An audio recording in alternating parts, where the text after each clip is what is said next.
Hello guys, तो आज हम बात करेंगे अपने कुछ कॉमन कोगुलेंट के बारे में और उन कोगुलेंट के बारे में जानेंगे कि अक्सर कोगुलेंट होते क्या है। कोगुलेंट एक प्रकार का एक केमिकल ही होते हैं डियर, जिसको हम अपने वाटर के अंदर डालते हैं। ये जो कोगुलेंट होते हैं आपके पास, ये दो फॉर्म में हो सकते हैं। ये आपके पाउडर फॉर्म में भी हो सकते हैं और आपके पास लिक्विड फॉर्म में भी हो सकते हैं। ये आपके ऊपर डिपेंड करता है कि आप लिक्विड यूज कर रहे हैं या पाउडर यूज कर रहे हैं। ये क्या करते हैं कि जो भी आपके पास यहाँ पे कोलाइडल पार्टिकल्स होते हैं उनके चार्ज को मिनिमाइज करते हैं, और कोलाइडल पार्टिकल्स के पास जो चार्ज होता है वो नेगेटिव होता है। यानी कि एक सिंगल लाइन में मैं इसका आंसर देना चाहूँ, कोगुलेंट क्या करता है आपका डिस्टेबलाइजेशन ऑफ द पार्टिकल्स। कि डिस्टेबलाइजेशन ऑफ द पार्टिकल्स का मतलब है कि रिपल्सिव फोर्स को कम कर देना। सेकंड बात करता हूं मैं इसके सेकंड एम की। सेकंड एम होता है कोगुलेंट का, that is agglomeration of the particles. Agglomeration of the particles का मतलब होता है कि छोटे पार्टिकल्स को बड़ा करना, क्योंकि कुछ पार्टिकल्स इतने माइनोर होते हैं, इतने छोटे होते हैं कि शायद ही वो आपको दिखते नहीं और पानी में वो सेटल नहीं हो सकते हैं। जब वो पानी में सेटल नहीं होते तो हम उनको कुछ बड़ा बनाने की कोशिश करते हैं ताकि उनका वेट पानी के वेट से ज़्यादा हो जाए, और जब उनका वेट पानी के वेट से ज़्यादा हो जाएगा तो ऑब्वियसली बात है वो आपके बॉटम ऑफ टैंक में सेटल डाउन हो जाएंगे और हम उन्हें इजीली वॉश आउट भी कर सकते हैं। क्लियर है? आइए अब देखते हैं, जानते हैं कुछ कॉमन कोगुलेंट के बारे में। यहाँ पे जो कॉमन कोगुलेंट हम ऐड करते हैं, सबसे पहले आता है hydrated copperas, second is chlorinated copperas, third is sodium aluminate, fourth is lime and fifth is alum. अगर मैं इन सारे ही 5 जो मैंने आपको लिखाए हैं, पांचों ही कोगुलेंट्स के बारे में अगर मैं आपको बताना चाहूं तो इन पांचों ही कोगुलेंट में सबकी अलग अलग खासियत है। ये सारे के सारे डिपेंड करते हैं आपकी वाटर की पीएच के ऊपर कि वहां के वाटर का पीएच लेवल क्या है। जब तक आप पीएच के लेवल नहीं बता पाओगे तब तक आप किसी भी कोगुलेंट को नहीं बता पाओगे। और ये मैंने आपको पहले भी बताया था कि जार टेस्ट होता है जो हमें कोगुलेंट की क्वांटिटीज बताता है कि किस वाटर के अंदर आपको कौन सा कोगुलेंट डालना है। आइए देखते हैं, जो हाइड्रेटेड कॉपर्स होता है इसका मेनली हम यूज करते हैं कहां, आपकी सीवेज ट्रीटमेंट के अंदर, और जो एलम होता है इसका हम मोस्टली यूज करते हैं आपका रॉ वाटर सप्लाई के अंदर। क्लियर है? उसके बाद जो chlorinated copper and sodium aluminate है, इन दोनों में सबसे मेन यही है कि जो क्लोरीनेटेड कॉपर है थोड़ा कॉस्टली है as compare alum, and sodium aluminate is also is costly as compare alum. ठीक है, बट जब हम सोडियम एल्यूमिनेट की बात करते हैं तो इसका कॉमनली यूज कर सकते हैं हम बॉयलर फेड के अंदर। तो आइए देखते हैं, अब बात करते हैं हम कुछ इनकी इंपॉर्टेंट की। सबसे पहले हाइड्रेटेड कॉपर्स की बात आती है, और हाइड्रेटेड कॉपर्स में सबसे पहले स्टूडेंट को ये कंफ्यूजन दूर करना बहुत जरूरी होता है कि सर ये आपके पास कॉपर की फॉर्म में होता है या आयरन की फॉर्म में होता है। तो बेसिकली जो आपके पास जो हाइड्रेटेड कॉपर्स होता है ये बेसिकली आपके पास एक प्रकार का आयरन सॉल्ट होता है। This is the iron salt. तो मैं यहां पे लिखना चाहूं कि ये क्या है सर, एक प्रकार का आयरन सॉल्ट है, आयरन सॉल्ट है। ठीक है, तो सर इसका जो केमिकल फॉर्मूला है, तो इसका हम केमिकल फॉर्मूला जान लेते हैं। तो इसका केमिकल फॉर्मूला क्या है भाई? इसका केमिकल फॉर्मूला है FeSO4 into 7H2O। This is the chemical formula. अगर मैं इसके केमिकल नेम की बात करता हूं तो इसका केमिकल नेम क्या हो जाएगा? Ferrous sulphate. केमिकल नेम क्या हो जाएगा इसका? That is ferrous sulphate. ये क्या है इसका केमिकल नेम है। आगे अगर हम इसकी बात करते हैं, नेक्स्ट रहता है कि सर ये पीएच पे डिपेंड करता है, तो ये कितने पे वर्क करता है? It is the working of pH. इसका जो वर्किंग ऑफ पीएच रहता है, वो कितना रहता है? ग्रेटर देन इक्वल टू 8.5 रहता है। अगर आपके वाटर का पीएच मोर देन 8.5 है तभी ये आपका प्रॉपर्ली वर्क कर पाएगा, अकेला हाइड्रेटेड कॉपर्स। बट अगर आपके वाटर का पीएच लेस देन 8 हो जाए तो आप वहां पे लाइम ऐड कर सकते हैं with the added of copperas की जगह। क्लियर है? अगर इफ दी वाटर का जो पीएच लेवल है is less than 8 less than 8 है तो हम वहां पे क्या कर सकते हैं, वी एडेड द लाइम, तो हम वहां पे लाइम को ऐड कर सकते हैं। क्लियर है? तो this is the point, important point. उसके बाद नेक्स्ट आता है कि सर ये आपका तब इफेक्टिव नहीं होता जब आपका मतलब वाटर कलर हो, या हम कह भी सकते हैं कि कलर को, किसी भी कलर को रिमूव नहीं कर सकता, यानी कि जो हाइड्रेटेड कॉपर्स की जो प्रॉपर्टीज होती है वो आपकी क्या नहीं कर सकती, वो आपके वाटर के कलर को रिमूव नहीं कर सकती, और जहां पे आपका कलर वाटर हो वहां पे ये इफेक्टिवली वर्क नहीं कर पाएगा डियर। ठीक है, तो मैं लिख पाऊंगा यहां पे it is not effectively when the water is colored,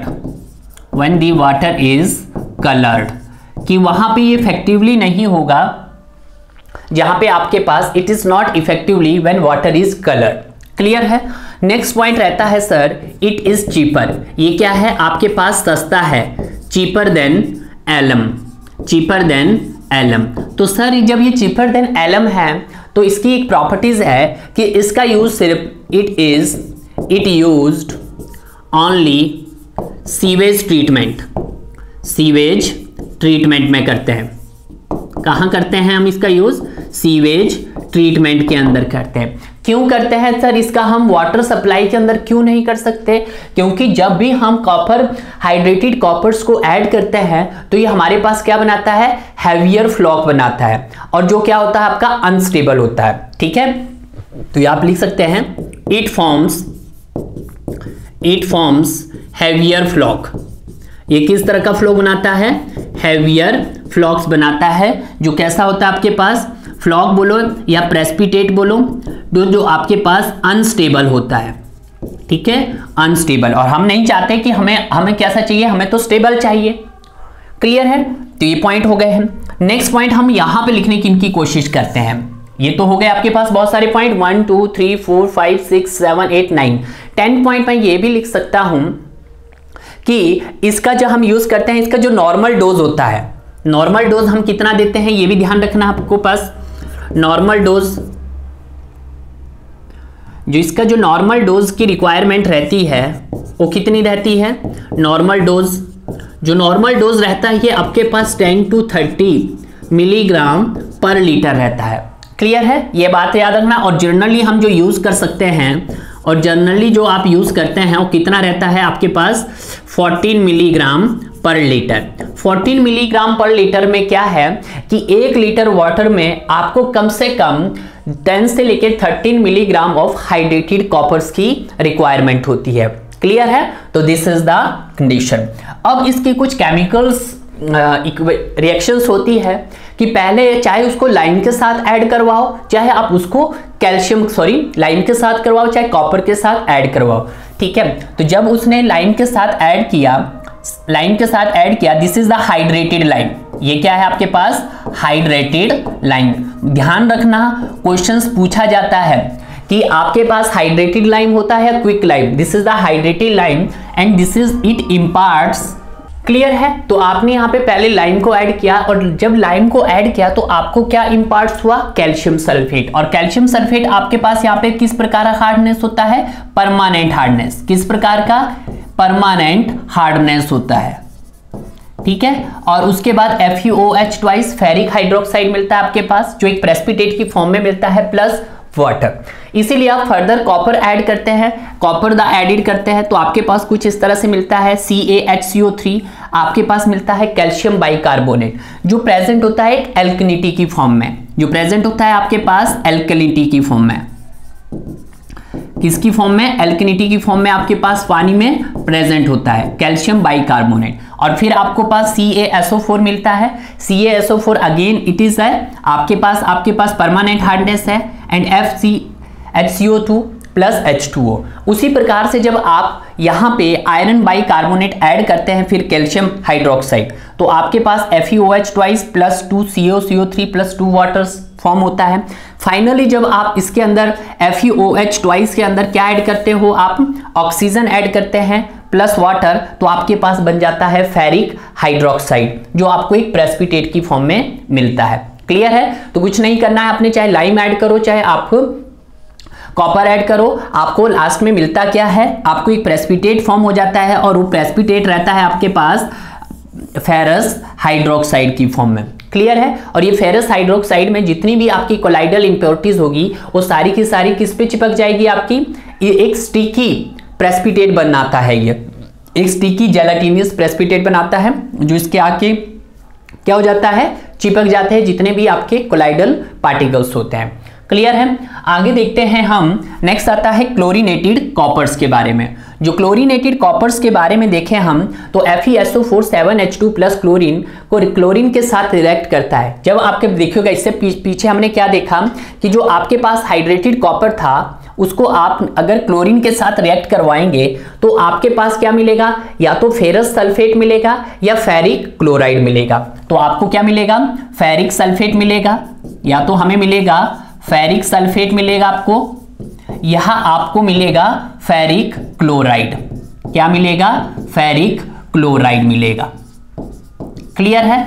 अब यहां पे देखना है कि इसमें दो मिले सर, एक फेरिक सल्फेट और फेरिक क्लोराइड। यहां से भी क्वेश्चन उठ सकता है कि जो आपका फेरिक सल्फेट है ये तभी इफेक्टिव है जब आपका पीएच रेंज कितना हो, 4 to 7 हो। ये तभी इफेक्टिव है, ये कब इफेक्टिव है, जब आपका पीएच रेंज, जब पीएच रेंज क्या हो, 4 to 7 के बीच में हो, 4 से 7 के बीच में है। और फेरिक क्लोराइड आपका कब इफेक्टिव है, ये आपका तभी इफेक्टिव है जब आपका पीएच रेंज क्या हो, 3.5 to 6.5 के बीच में हो एंड अबव 8.5 हो। ये तभी क्या रहेगा आपके पास, इफेक्टिवली रहेगा। क्लियर है? तो ये बात तो आपको जानना होगा। और ये दोनों ही कंबाइन, अगर सर इन दोनों को कंबाइन कर जाएगा तो ये कब इफेक्टिव होगा, ये इफेक्टिवली तब होगा व्हेन जब आपका पीएच लेवल क्या हो, पीएच लो हो। ठीक है? तो this is the very very important. तो यहां पे क्लोरीनेटेड कॉपर्स के बारे में अगर मैं लिखना चाहूं, पहला पॉइंट कि it is the combination, it is the combination है आपके पास किस किस का, combination of ferric sulphate Fs लिख रहा हूं and chlorinated and ferric chloride Fl। ठीक है? ये किसका कॉम्बिनेशन है आपके पास, फेरिक सल्फेट का एंड फेरिक क्लोराइड का। ठीक है? It works large pH. ठीक है? तो ये क्या करेगा, it works large pH, it works large pH. वैसे ज्यादा इफेक्टिवली कब होता है, जब आपका पीएच लो होता है। क्लियर है? इट ऑल्सो रिमूव कलर, ये क्या करता है, it also to remove colour, ये क्या होता है, कलर को भी रिमूव करता है। नेक्स्ट है इसका, नेक्स्ट पॉइंट क्या है कि इट इज कॉस्टली, ये थोड़ा कॉस्टली होता है, it is costly as compare to alum, as compare to alum. Clear है? This is the very very important point जो आपको यहां पे याद रखना है। अब इसके कुछ केमिकल्स इक्वेशंस के बारे में देख लेते हैं कि चाहे आप यहां पे हाइड्रेटेड या क्लोरीनेटेड को ऐड करोगे तो आपको इम्पार्ट्स होगा, क्या होगा, CaSO4। तो आप ये पॉइंट लिख सकते हैं, इस नोट पॉइंट का यहां से लिखना होगा कि चाहे आप क्या करो, when hydrated and chlorinated, when hydrated and chlorinated, hydrated and chlorinated copper is added, copper is added, चाहे आप हाइड्रेटेड एंड करेंगे, देन इट इम्पार्ट्स, तो क्या इम्पार्ट्स करेंगे, then it imparts permanent hardness, it imparts permanent hardness, तो impart करेगी आपकी permanent hardness को। सेकंड नोट पॉइंट डाल लो, आपको देख ही रहे यहाँ पे फेरिक सल्फेट FeSO4 थ्राइस को जब हम आपने हाइड्रेटेड लाइम के साथ ऐड किया तो आपको FeOS थ्राइस मिला। FeOS थ्राइस मतलब प्रेसिपिटेट की फॉर्म में मिलेगा, बट वो इम्पार्ट करेगा आपके पास कैल्शियम सल्फेट। ठीक है? उसके बाद नोट 2 कि बोथ, दोनों कंडीशन में चाहे आपका हाइड्रेटेड ले लो, हाइड्रेटेड ले लो, चाहे आप दूसरा क्लोरीनेटेड ले लो, ठीक है। Hydrated and chlorinated, hydrated and chlorinated is more effectively, ये कब ज्यादा इफेक्टिवली होगा? More effectively when lime is added, when lime is added। Clear है? तो ये बात आपको ध्यान रखनी है, very very important notes. Clear है? उसके बाद नेक्स्ट आता है आपके पास, और नेक्स्ट रहता है that is sodium aluminate. Sodium aluminate के अगर हम केमिकल फॉर्मूले की बात करते हैं तो इसका जो केमिकल फॉर्मूला रहेगा वो क्या रहेगा? वो देखिएगा, केमिकल फॉर्मूला रहेगा इसका दैट इज Na2Al2O4, ठीक है। Na2 sodium aluminate oxide. Clear है? और इसका वर्किंग ऑफ पीएच रेंज रहेगा, वर्किंग ऑफ पीएच रेंज जो रहेगी वो कितनी रहेगी वो भी देखिएगा, वो रहेगी आपके पास 6 to 8.5। यानी कि इसमें जरूरी नहीं कि आपका वाटर एल्काइन ही हो, ठीक है, बट इसकी एक ही एडवांटेज है, डिसएडवांटेज है कि इट इज कॉस्टली। ये क्या है आपका? कॉस्टली है, costly as compare to alum, ठीक है। उसके बाद एक पॉइंट है, it also reduce temporary and permanent hardness, temporary and permanent hardness, it also reduce temporary and permanent hardness. उसके बाद नेक्स्ट, उसके बाद ये भी हम कह सकते हैं कि it does not require to alkalinity of water, इसके लिए कोई जरूरत नहीं होती है। It does not require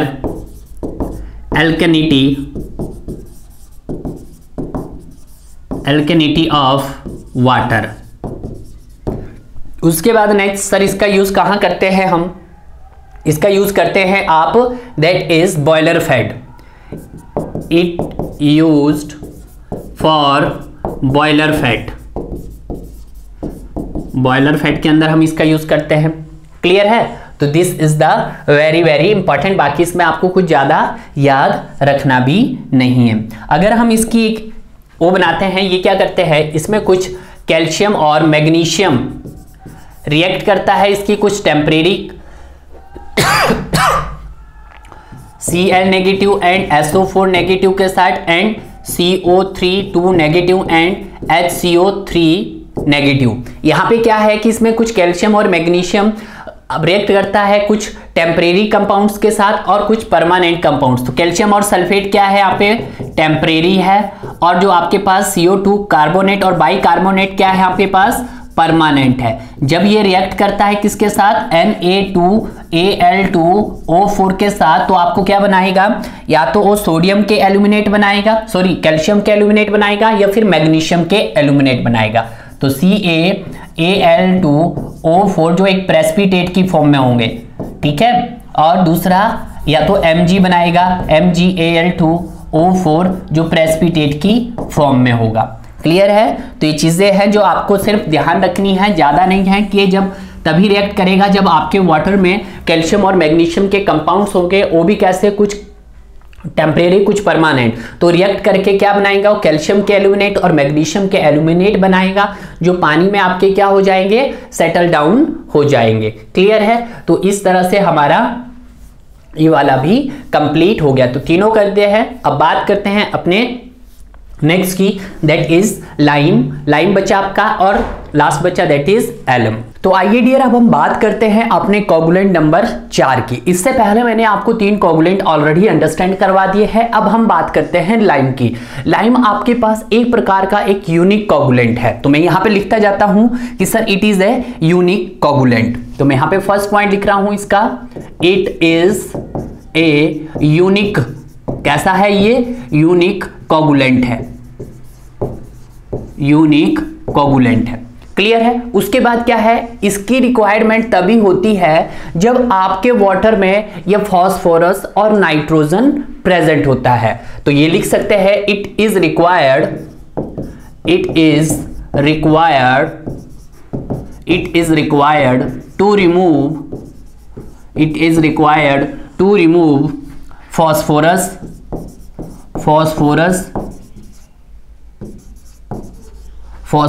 and nitrogen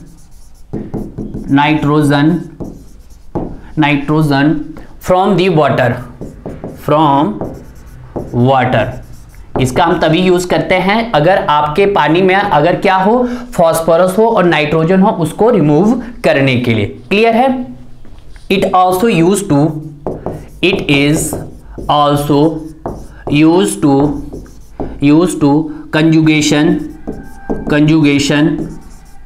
it is also used to conjugation with coagulant, ठीक है, that is coagulant। क्लियर है?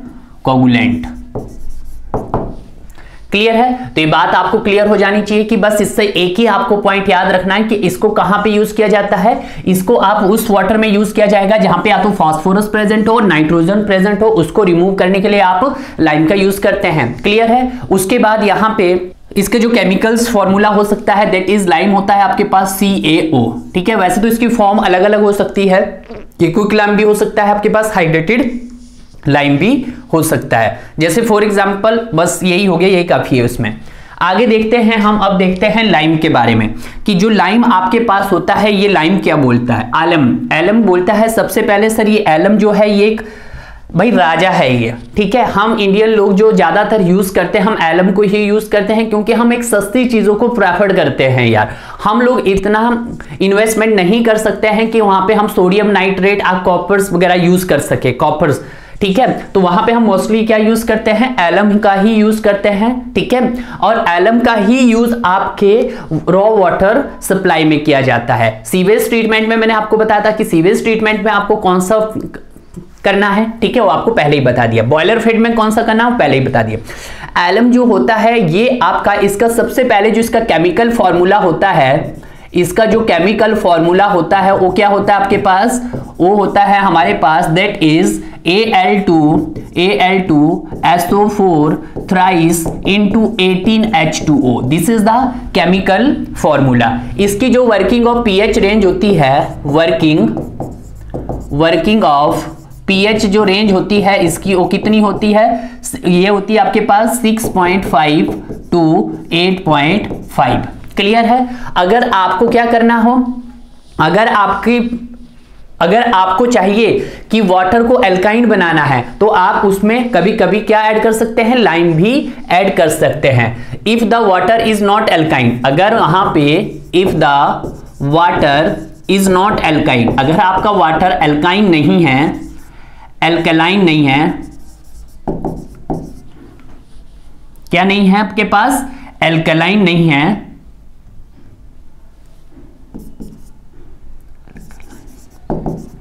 नहीं है, तो आप वहां पे क्या ऐड कर सकते हैं, वी एडेड द, तो हम वहां पे ऐड करते हैं वी एडेड द लाइम, ठीक है। तो आप वहां पे क्या कर सकते हैं, लाइम को ऐड कर सकते हैं, जो हमें क्या प्रोवाइड कराएगा, टू प्रोवाइड द एल्कलिनिटी, क्या प्रोवाइड करेगा हमें, एल्कलिनिटी ऑफ द वाटर, जो हमें क्या प्रोवाइड करेगा, एल्कलिनिटी प्रोवाइड करेगा एक वाटर के अंदर। और क्या है सर, और सर इसका यह है कि इट आल्सो रिड्यूस, ये आपके टेस्ट, कलर एंड ऑर्डर को भी रिड्यूस करता है। तो this is, it is also used to taste odour and colour clear है? उसके बाद सर क्या है, ये इसका कॉमनली, ये सस्ता भी है बाद की बात है, बट ये है इट इज कॉमनली यूज्ड, इसका जो हम कॉमनली यूज करते हैं वो कहां करते हैं, इसका यूज करते हैं आप रॉ वाटर सप्लाई में। कहां करते हैं, रॉ वाटर सप्लाई में करते हैं, ठीक है। उसके बाद नेक्स्ट रहता है कि सर इसका नॉर्मल डोज कितना रखना है अपने एलएम का, तो नॉर्मल डोज जो आपने एलएम का रखना है वो रखना है आपके पास 10 to 30 milligram per litre. Clear है, यानी कि कह सकते हैं हम जनरली आपको 14 रखना है। जनरली कितना रखना है? 14 मिलीग्राम पर लीटर। 1 लीटर में कम से कम 14 मिलीग्राम पर लीटर। क्लियर है? तो दिस इज द एलम।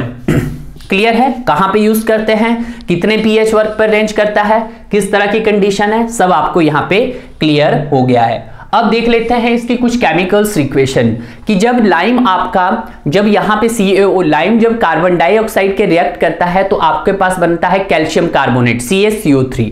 उसी तरह से जब ये CaCO3 वाटर के साथ रिएक्ट करता है तो ये बनाता है आपके पास कैल्शियम बाइकार्बोनेट। क्या बनाता है? Calcium bicarbonate. इसको बैलेंस कर दिया मैंने 3-3 से। क्लियर है? उसी तरह से अगर हम यहां पे देखें कि जो आपके पास एलम है, एलम को जब आप कैल्शियम बाइकार्बोनेट के साथ रिएक्ट करा के वो 2 मोल्स ऑफ एल्युमिनियम हाइड्रोक्साइड बनाता है प्लस 3 मोल्स ऑफ आपके पास कैल्शियम सल्फेट बनाता है and 6 moles of carbon dioxide बनाता है एंड 18 मोल्स ऑफ वाटर बनाता है। कब? जब आपका एलम किसके साथ रिएक्ट करता है? कैल्शियम बाइकार्बोनेट के साथ। तो यहां पे अगर इसको मैं लिख देता हूं तो कोई आपत्ति नहीं होनी चाहिए आपको। That is calcium bicarbonate. ये क्या है? कैल्शियम बाइकार्बोनेट है। क्लियर है? और उसी तरह से अगर ये लिखूं तो एल्युमिनियम हाइड्रोक्साइड, तो दैट इज एल्यूमिनियम हाइड्रोक्साइड। ठीक है? और ये आपका कैल्शियम सल्फेट, कैल्शियम सल्फेट। ठीक है? और ये आपके पास कार्बन डाइऑक्साइड, ये क्या है? Carbon dioxide. और ये क्या है आपके पास? वाटर। क्लियर है? And this is the alum means फिटकरी। क्लियर है? तो यहां पे बड़े ध्यान से देखिएगा आप, यहां पे जब मैं 1 मोल्स ऑफ लाइम को रिक्वायर्ड होता है 1 moles of calcium carbonate and 3 moles of calcium carbonate required 3 moles of bicarbonate. तो मैं यहां से लिखता हूं कि एक, बड़े ध्यान दीजिएगा, और यहां पे 1 moles required 3 moles of bicarbonate, जिससे कैल्शियम बाइकार्बोनेट, जिससे हमें क्या मिल रहा है? एल्केनिटी। इससे एल्केनिटी प्रेजेंट है आपके वाटर में, एल्केनिटी प्रेजेंट इन वाटर। ठीक है? इसका मतलब है कि वहां पे क्या ना कुछ एल्केनिटी प्रेजेंट है आपके वाटर के अंदर। थोड़ा सा मैं इसको ऊपर ले चलता हूं, कोई बात नहीं। ठीक है? अब यहां पे ध्यान दीजिएगा, यहां पे क्या रहता है आपके पास कि sir 1 mole of alum, 1 mole of alum required the 3 moles of bicarbonate alkalinity. तो मैं यहां पे लिख सकता हूं सर कि 1 मोल ऑफ एलम, या फिल्टर एलम भी बोल सकते हैं इसको, 1 mole of alums require 3 moles of bicarbonate alkalinity, bicarbonate alkalinity.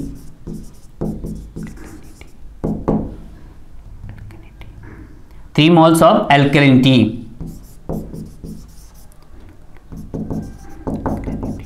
ठीक है?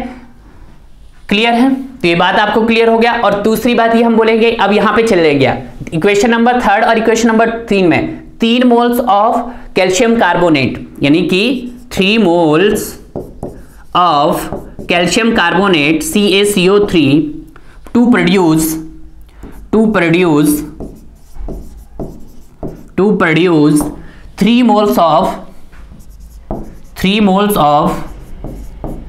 3 moles of बाइकार्बोनेट, ये कैल्शियम बाइकार्बोनेट एल्केनिटी। ठीक है? कुछ ऐसा है। देखिएगा, अगर मैं इसको इक्वेशन नंबर 1 दे देता हूं और इक्वेशन नंबर इसको 2 दे देता हूं, बड़े ध्यान दीजिएगा, तो इक्वेशन नंबर 1 एंड 2 यहां पे नहीं आएगा तो थोड़ा सा इसको यहां पे दे देते हैं। ठीक है? अब आगे चलते हैं हम। Equation number 1 and 2, equation number 1 and 2। ठीक है, तो वहां से एक रिलेशन आएगा आपके पास कि 1 mole of alum, 1 mole of alum to required, 1 mole of alum to required 3 moles of alkalinity, 3 moles of alkalinity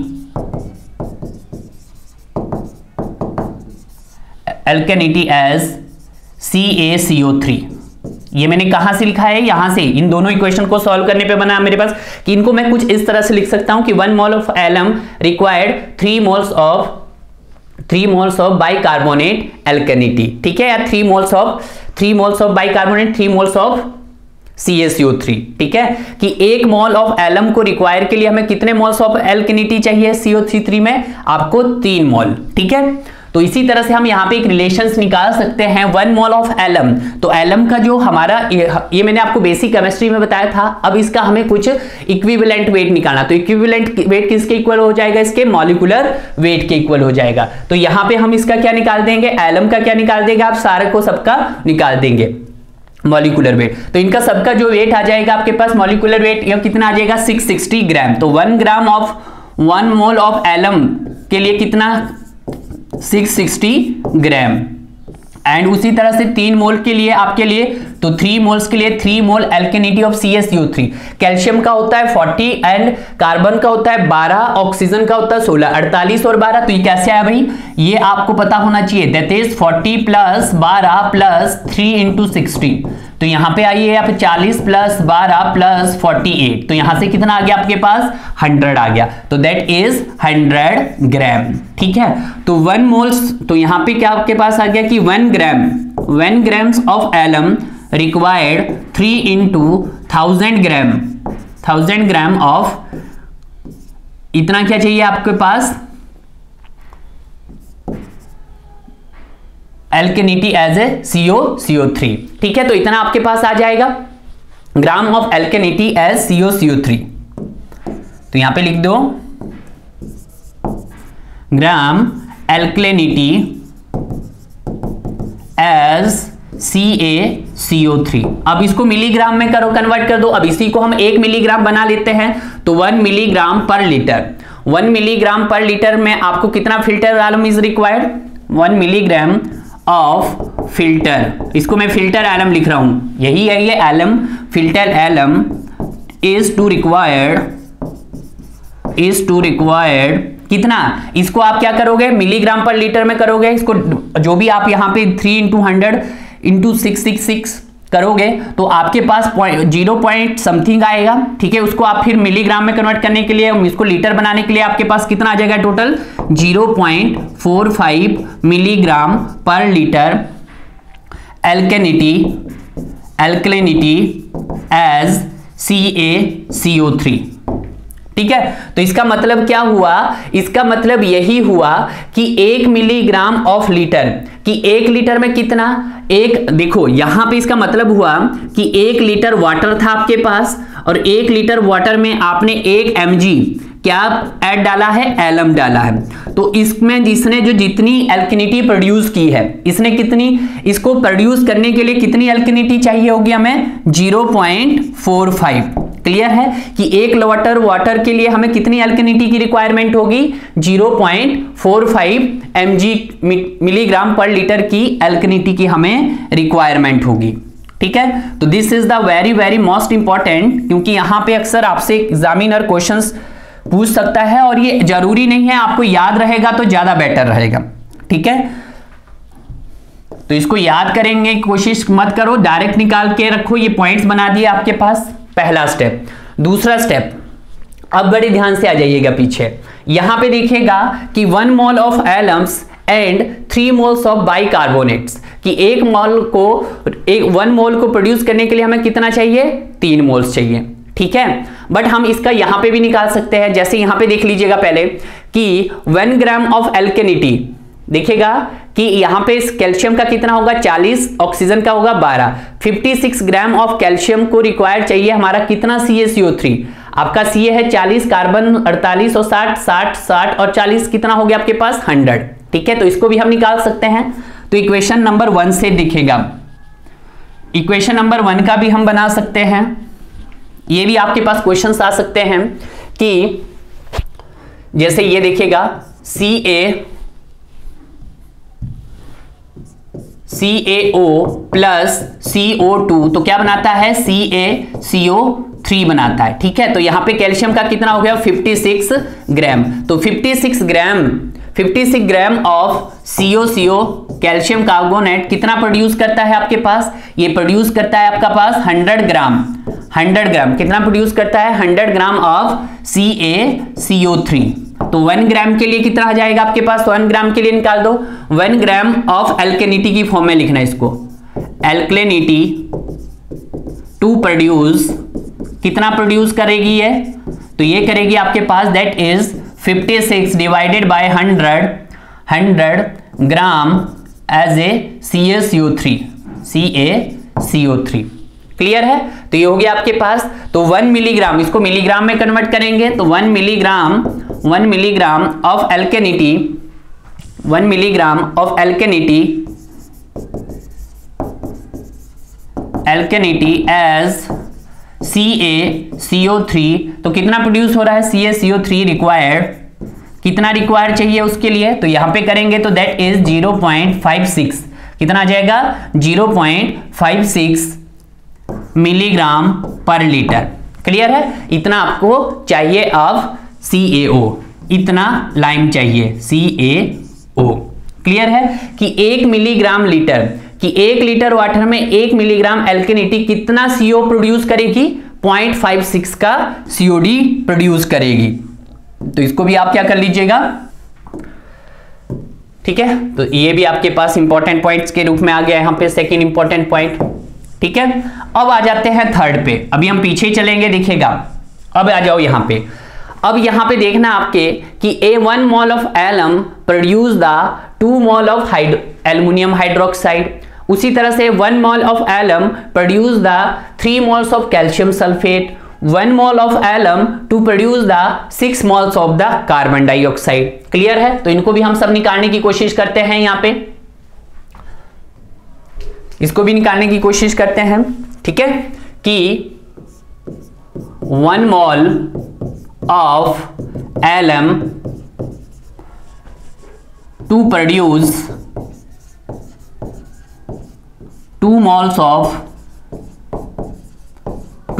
of aluminium hydroxide AlOH thrice, कुछ यही है, 3 moles of aluminium hydroxide. Clear है, देख लेते भाई दोबारा से पीछे, गलती ना हो जाए। 2 moles ऑफ एल्युमिनियम हाइड्रोक्साइड, तो यहां से हम निकाल देंगे उसी तरह से। अब इसका वेट कितना होता है आपके पास, उसी तरह से इसका वेट निकालेंगे। 1 moles ऑफ एलम का वेट होता है आपके पास 660 ग्राम। ठीक है, 2 प्रोड्यूस, कितना प्रोड्यूस कर रहा है, 2 इंटू एल्यूमिनियम। ओ कितना होता है, एल्युमिनियम कितना होता है आपके पास, ओ कितना, एल्युमिनियम का होता है 27, प्लस ऑक्सीजन का कितना होता है, ऑक्सीजन का होता है आपके पास 3 इंटू 16, तो 3 इंटू 16, प्लस हाइड्रोजन का होता है 1, तो 3 इंटू 1, क्योंकि 3 है तो 3 इंटू 1, तो ये कितना हो जाएगा आपके पास, that is 2 into 27 plus 48 plus 3, तो यहां पे कितना होगा 51, 78, तो यहां से कितना आ गया पास 78, 78, 2 इंटू 78, तो ये आ गया आपके पास 2 इंटू 78 ग्राम। ठीक है, 2 इंटू 78 ग्राम आ गया आपके पास। तो 1 ग्राम के लिए कितना प्रोड्यूस होगा, तो 1 ग्राम के लिए आपके लिए प्रोड्यूस होगा that is 2 into 78 divided by 660 ग्राम। ठीक है, तो आपके पास इतना प्रोड्यूस होगा ऑफ AlOH थ्राइस। ठीक है, अब देखिए तो 1 मिलीग्राम के लिए कितना होगा, जब इसको सॉल्व करेंगे आप, तो इसको सॉल्व करने के बाद आपके पास कितना आ जाएगा, 1 मिलीग्राम पर लीटर। ठीक है, 1 मिलीग्राम क्या, एलम प्रोड्यूस कितना प्रोड्यूस करेगा, तो ये करेगा आपके पास, इसको सॉल्व करके आएगा 0.234, कितना आएगा 0.234 milligram per litre, 0.234 milligram per litre of AlOH thrice. Clear है? इसका मतलब है कि 1 लीटर एलम में 1 मिलीग्राम आलम कितना एल्युमिनियम हाइड्रोक्साइड प्रोड्यूस करेगा? 0.234 मिलीग्राम एलम प्रोड्यूस करेगा।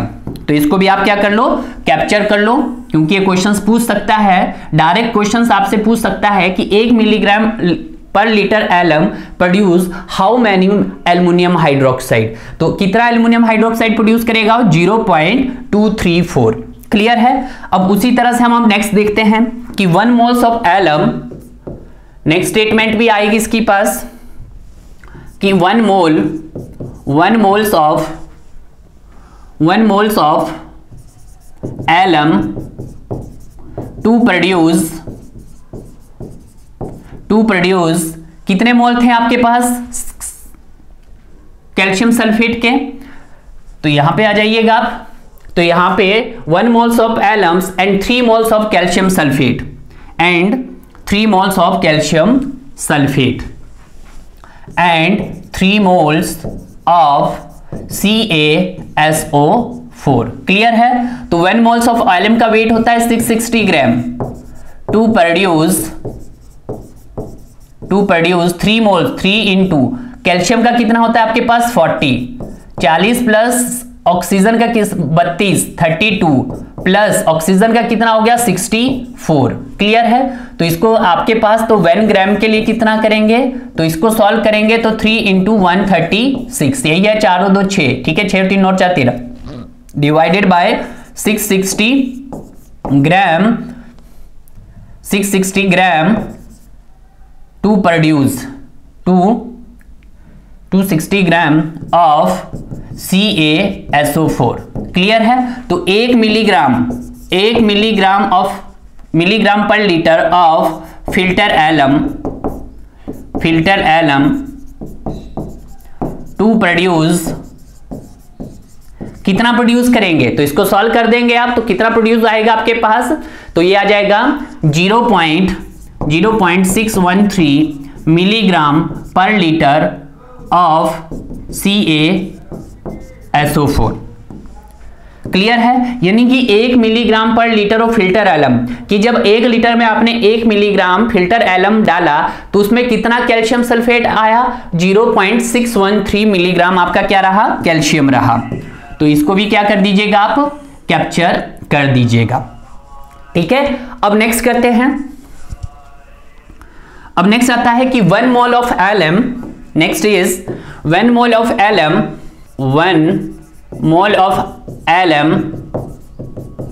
To produce 6 mole of CO2। ठीक है? तो यहां पे यह है 6 मोल्स ऑफ CO2। तो 1 मोल का कितना होगा सर? 660 ग्राम। तो यहां पे लिख दीजिएगा सर 660 ग्राम, क्योंकि एलम का जो मॉलिक्यूलर वेट आएगा वो 660 ग्राम के लिए आएगा। ग्राम टू प्रोड्यूस, कितना प्रोड्यूस करेगा आपके पास? 6 मोल। तो 6 इंटू कार्बन कितना है? 12, दैट इज 32। ठीक है? तो इसको सॉल्व करेंगे तो आपके पास आएगा, तो 1 ग्राम कितना आएगा? 1 ग्राम टू प्रोड्यूस 6 इंटू 44, 144। ठीक है? कुछ इस प्रकार से आ जाएगा आपके पास, सॉरी 6 मोल्स 32, ओके 32 12 प्लस यहां पे कार्बन का 12 है और ऑक्सीजन का 32 है, 16 दूनी 32। तो यहां पे आ गया 6 into 44 divided by 660 gram of CO2।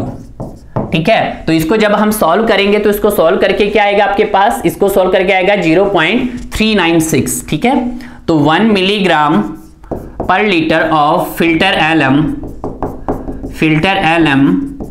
To produce कितना प्रोड्यूस करेंगे?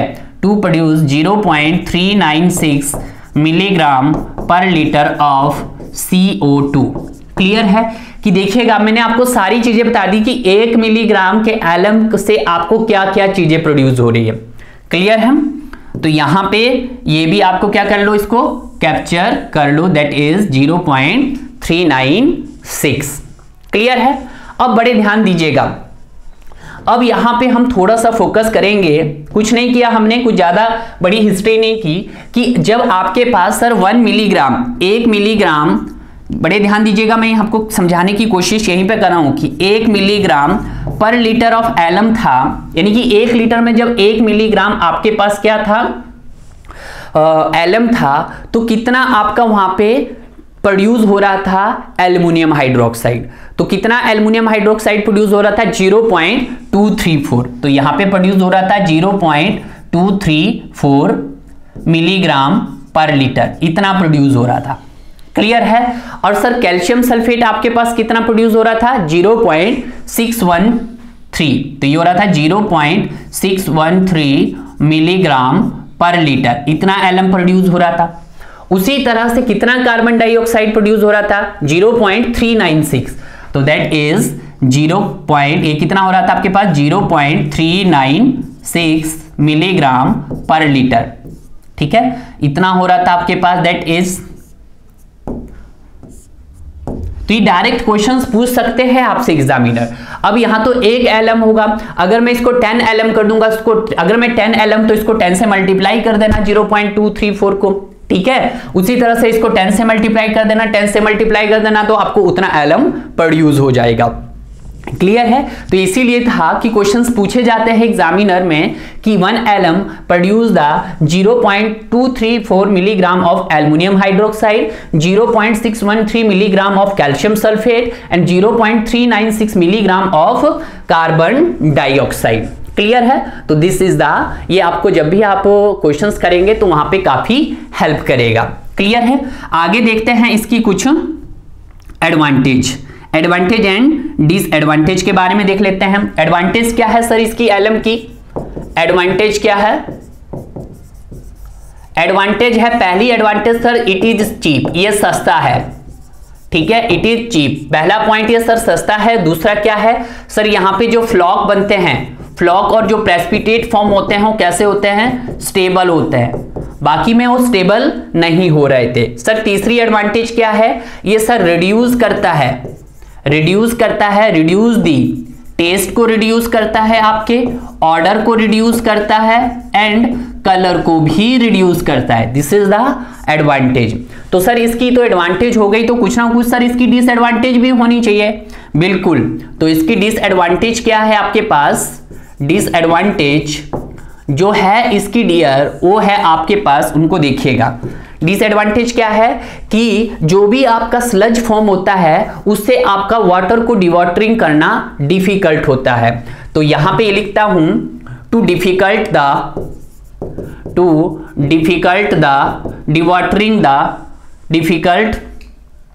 डिवॉटर ऑफ स्लज फॉर्म, कि जब भी आपका स्लज फॉर्म होता है उससे आपका डिवॉटरिंग करना क्या रहता है, डिफिकल्ट रहता है। डिवॉटरिंग लिख देता हूं इसको, ठीक है, दैट इज डिवॉटरिंग।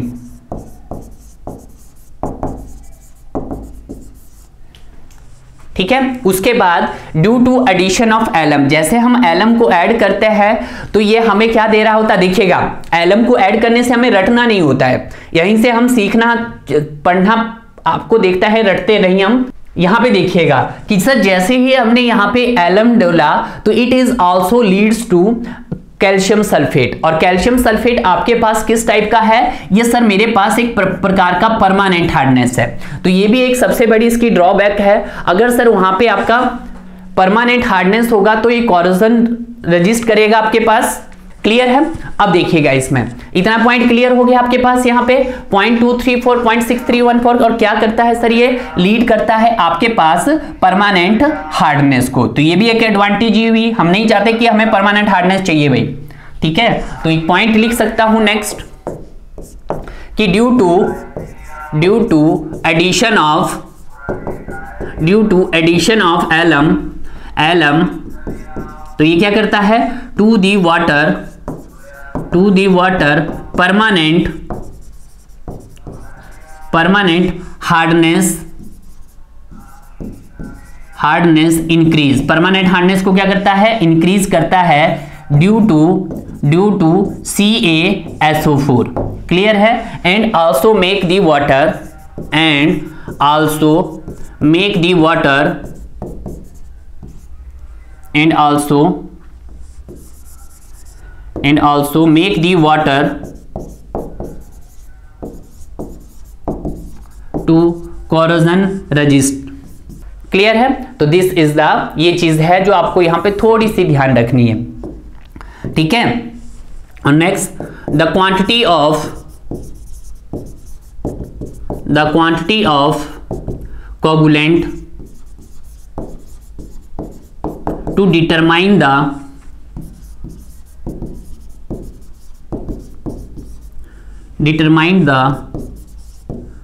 jar test। ठीक है, और ये आपका द क्वांटिटी ऑफ कोगुलेंट किससे डिटरमाइन कर सकते हैं हम? जार टेस्ट से, कि आपको कितना क्वालिटी का वाटर वहां पे आपको ऐड करना है, मतलब किस टाइप का वाटर है वहां पे कौन सा कोगुलेंट ऐड करेंगे हम, तो ये कौन बताएगा आपको? जार टेस्ट बताएगा। ठीक है, तो इस तरह से हमारा ये जो टॉपिक था, कोगुलेंट का टॉपिक था, कंप्लीट होता है डियर। ठीक है, अब नेक्स्ट लेक्चर में हम देखेंगे इसके कुछ मिक्सिंग बेसन के ऊपर आएंगे हम।